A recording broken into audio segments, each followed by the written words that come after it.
Welcome, everyone. Ready for another deep dive? Today we're exploring some pretty profound concepts from the book Faith, Book 8. Oh yeah, this one is dense. It really is.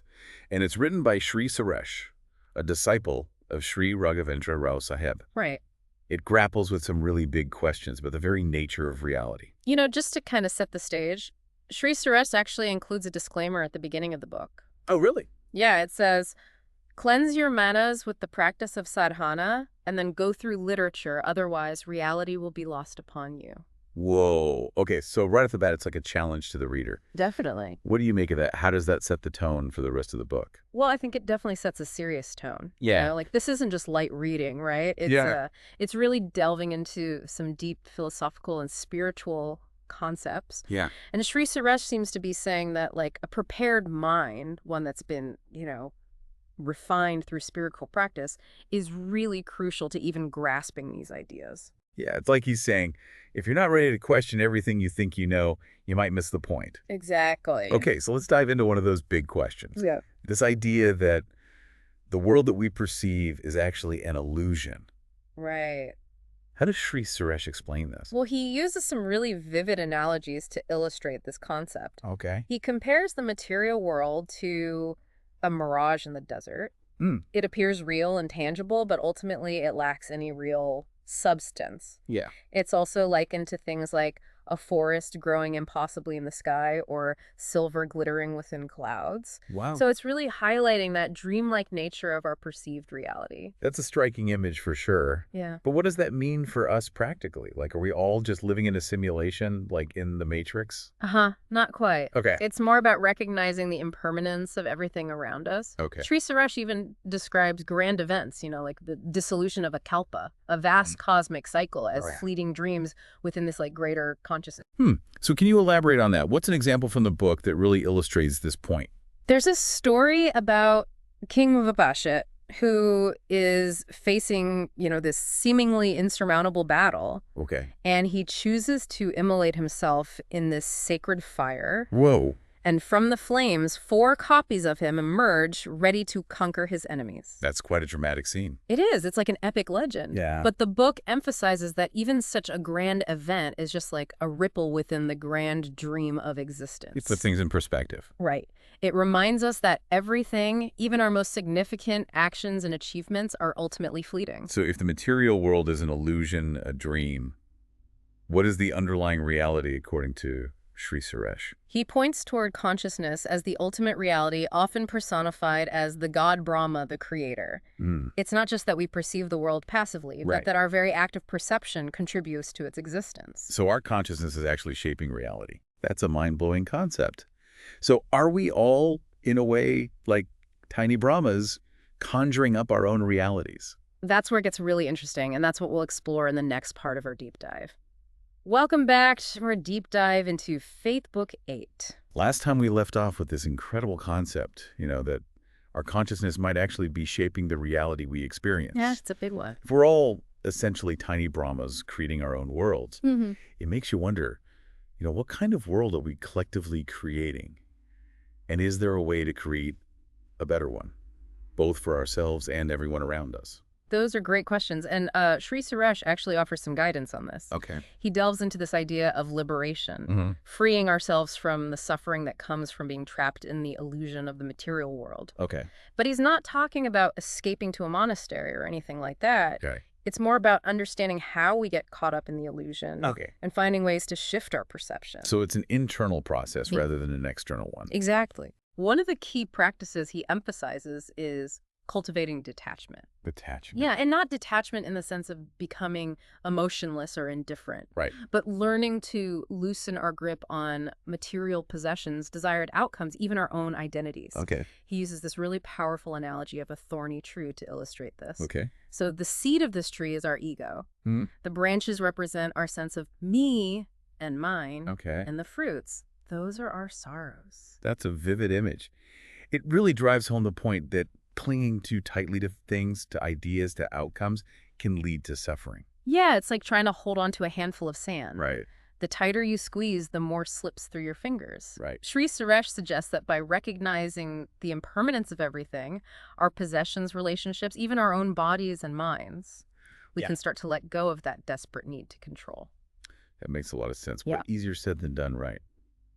How does Shri Suresh suggest we actually cultivate this detachment? Is it just a matter of willpower? It's definitely not easy, and willpower alone isn't enough. Right. Suresh offers a multifaceted approach. Okay. He talks about practices like meditation, which helps us cultivate a quiet mind that's, less susceptible to being swept away by every passing thought and desire. Yeah. He also emphasizes seeking the company of the wise learning from those who have already made progress on this path. And of course, there's the study of sacred scriptures, which can offer guidance and inspiration. So it's about finding practices that resonate with us and using them to kind of shift our perception to see through that illusion of permanence and control. Exactly. And the book offers practical advice for incorporating these practices into our daily lives. Okay. It's not about escaping from the world, Yeah. but about engaging with it in a more mindful and detached way. Right. We can still go to work, raise families, enjoy our hobbies, but we do so with this deeper understanding that it's all part of this grand cosmic play, and our attachment to outcomes is what causes us to suffer. I'm starting to see how understanding these concepts could be truly transformative. Yeah. But it also sounds like a lifelong journey. It is. Are there any stories or examples from the book that illustrate how even those on a spiritual path can stumble and fall back into the illusion? There is one particularly striking story Okay. about a Siddha master, someone who has attained, a high level of spiritual awareness. Right. But despite his advancements, he literally falls from the sky and forgets his true nature. Wow. He becomes caught up in worldly concerns and desires just like anyone else. Wait, so even someone who has reached a high level of spiritual awareness can get pulled back into the illusion? It happens. That's both reassuring and a little terrifying at the same time. Yeah. Reassuring because it means even if we stumble, we can get back on track. Right. But terrifying because it highlights how powerful the pull of the material world can be. It's a powerful reminder that this is an ongoing process, not a destination. There will be times when we get caught up in the drama when we forget the bigger picture. Right. But that's okay. The key is to recognize when it's happening and to use the tools that we've learned to gently guide ourselves back to a place of awareness and detachment. So we've talked about detachment, the impermanence of things, the need to cultivate a quiet mind. Yeah. Are there any other key principles or practices that Shri Suresh emphasizes for breaking free from this illusion? He also talks about recognizing the interconnectedness of all things. It's the idea that we are all part of the same universal consciousness, like waves in the same ocean or sparks from the same divine fire. That's a beautiful image. It reminds me of the saying, we are all just walking each other home. I love that. Yeah, if we can truly grasp that concept of interconnectedness, it seems like it would naturally lead to more compassion and understanding. Absolutely. Yeah. It becomes much harder to hold on to anger, resentment, or judgment towards others when you see them as reflections of yourself as fellow travelers on this journey of awakening. Right, it's like we're all in this together. Exactly. This all makes a lot of sense. But I'm wondering, how do we put this into practice in our everyday lives? Yeah. Especially when we're constantly bombarded with messages that encourage, competition, comparison, the pursuit of material possessions. Right. It's everywhere. Yeah. How do we reconcile these teachings with the reality of the world we live in? That's where the real work begins. It's about becoming more mindful of our thoughts, our actions, and our reactions to the world around us. Okay. It's about cultivating a sense of inner peace and equanimity that isn't dependent on external circumstances. It sounds like a tall order. It is. But also incredibly liberating. It is. And in the final part of our deep dive, we'll explore some specific examples from the book and discuss how we can start to integrate these powerful concepts into our own lives. We're back for the final part of our deep dive into Shri Suresh's Faith Book 8. We've covered some dense but fascinating territory. The world is illusion, the power of consciousness, and the path to liberation from suffering. And we've touched on how this liberation isn't about escaping the world, but about transforming our relationship to it through detachment, mindfulness, and recognizing the interconnectedness of everything. Right.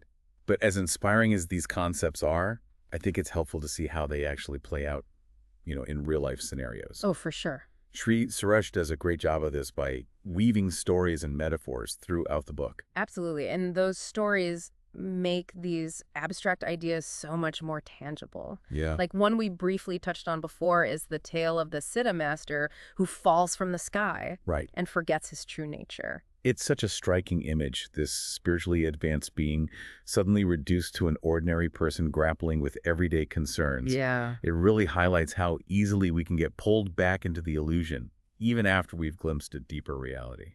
It's a reminder that this journey of awakening is an ongoing process, not a Yeah. one-time event. We're all constantly navigating the pull between the material world and that deeper understanding of consciousness. So what happens to the Siddha master? Does he eventually remember who he is? You know, that's the part I'd love for you, the listener, to discover for yourself. Oh, okay. Shri Suresh leaves that part of the story open-ended, Interesting. inviting us to reflect on our own journeys and how we might find our way back to that state of awareness. I love that he leaves that space for personal reflection. Yeah. It makes the story even more powerful and thought-provoking. Another metaphor that really struck me was Shri Suresh's comparison of the world to a forest growing in the sky. A forest in the sky, that's quite an image. Yeah, it's meant to emphasize the illusory nature of the material world. Okay. Just as a forest can't actually grow in the sky, Right. the reality we perceive is ultimately an unreal projection of the mind. Mhm. It's a product of our thoughts, beliefs, and perceptions. So if it's all an illusion, does that mean nothing matters? Mhm. Should we all just give up and eat cake all day? Haha, not at all.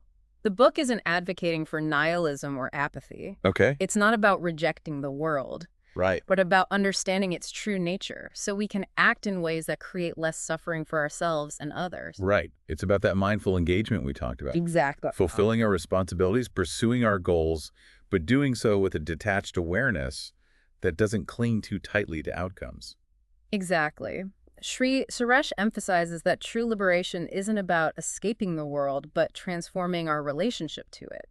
It's about recognizing that even the most mundane tasks, Yeah. paying bills, Yeah. doing chores, even facing challenges and setbacks, Right. can be opportunities for growth and spiritual practice. It sounds like it requires a real shift in perspective, a willingness to see things from a different angle. It does, and it's not always easy. Yeah. But the rewards are immense. Mhm. When we can start to loosen our grip on the illusion, we open ourselves up to a deeper sense of peace, joy, and interconnectedness with everything around us. So as we wrap up our deep dive into Faith Book 8, what are some key takeaways for our listeners to carry with them? I think the most important message is that we have the power to awaken from the dream of illusion.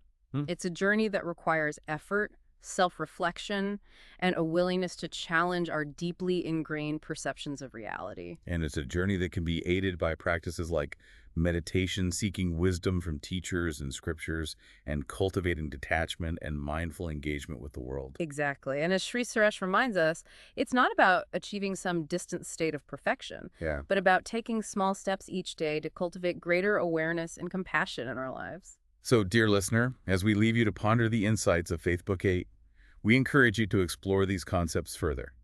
Perhaps try incorporating some of the practices we've discussed into your own life. And most importantly, remember that you have the power to shape your reality, not just through your actions, but through your thoughts, beliefs, and perceptions. What kind of world will you create?